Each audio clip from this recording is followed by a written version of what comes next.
always on my way to search for the truth, and only the truth.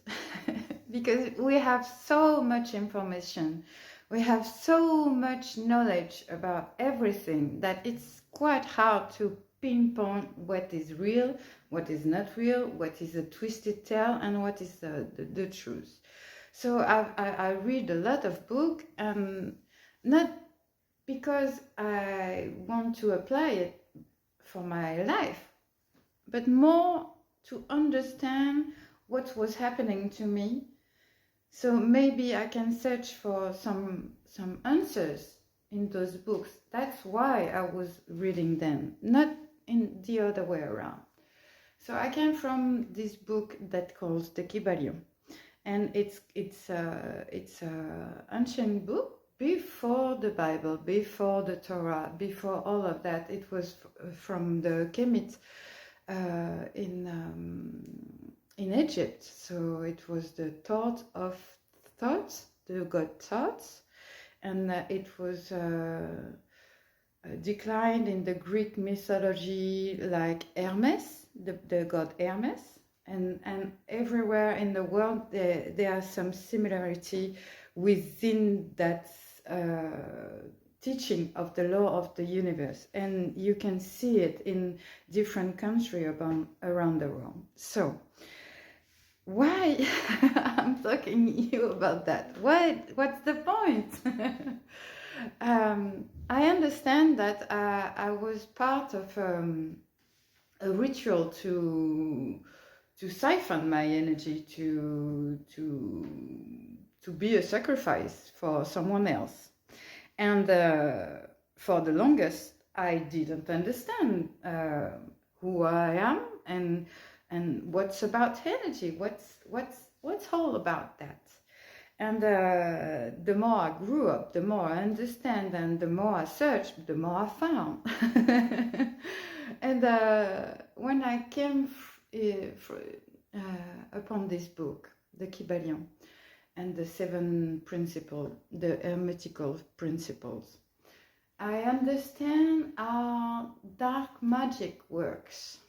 I understand that if you put a spell or if you force an entity upon another human being who are innocent, who don't know much about themselves, so you can take their energy and give to the person who did the ritual or for the ritual for, and you can transfer your bad energy to that individual, so they are keeping in a karmic loop, and you're meeting people that are not good for you, or situation or places or things that are not for your highest good.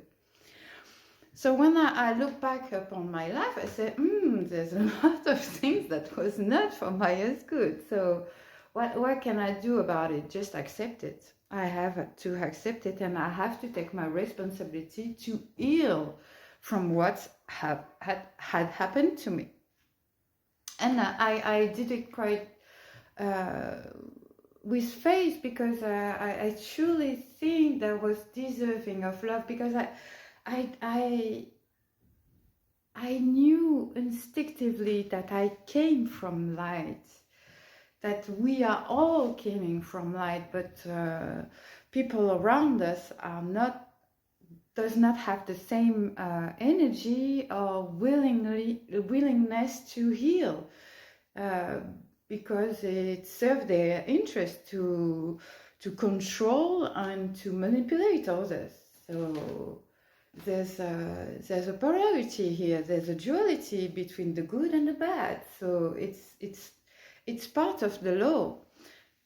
So when I understand all the weirdness of my life and how it happens to me, then I understand why this book came in my life. So I understand how it has been proceed, and how I can explain it to you, so you can know better and how to keep your energy for yourself and for your highest good, for the highest good of all, and with no harm to no one. So you don't play the same game as what they want. So by forcing an entity upon you when you are young and forcing to have spiritual trauma in your life, because it's real.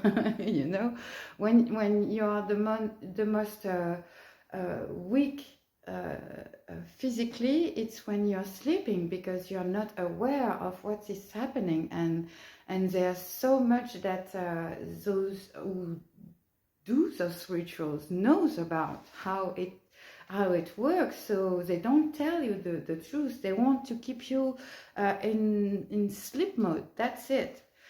So they force an entity upon you.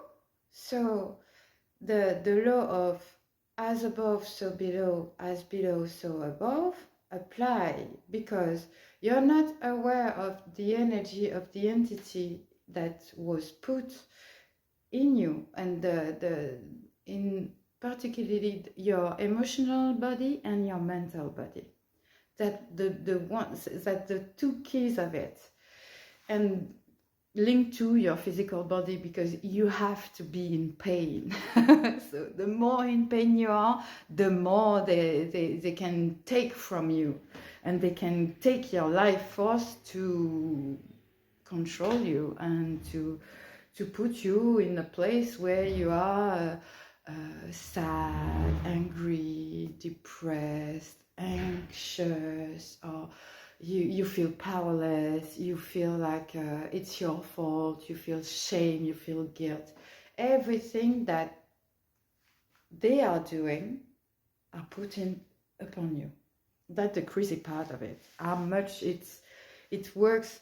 And the less you are aware that you are a spiritual being, the more it works on you, because you see just life as material things, and you don't critique or understand what's happening. So this law is, it's what's happening to you, and what it's reinforced the karmic lesson again and again and again, until you wake up and you say no more. That's not what it's real. So, and the first one, because they are linked together, but there are no more rules, but the two ones that have been striking to me is the first, that all is mine. So those entities don't have bodies. They have to have your energy because they can't have it for themselves. So they have to be fed by the light, the light of the soul of beings, and those entities don't have a body, but they can manifest in the reality by just whispering in your ears all the bad things that happen to you, or how people are judging you, or all the negative self-talk. You think it's your thinking, but it's not. It's just a whispering entities that wants to infiltrate your mind, infiltrate your mental body, infiltrate your emotional body, so you feel down upon yourself and you don't do what you came here to do.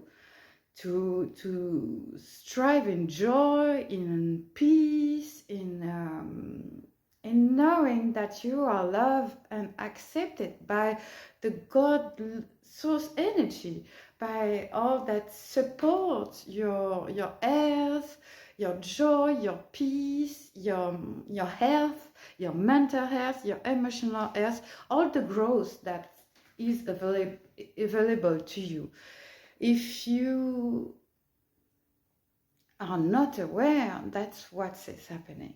So for me, it's so important that you understand what I'm saying, and I'm hopeful that I am clear about it. There are some people who are really evil, but they cannot manifest by themselves other than stealing energy from other people who don't know. So I don't want you to be paranoid or something like that. If it resonates with you, you're gonna know it. And just to be aware that it is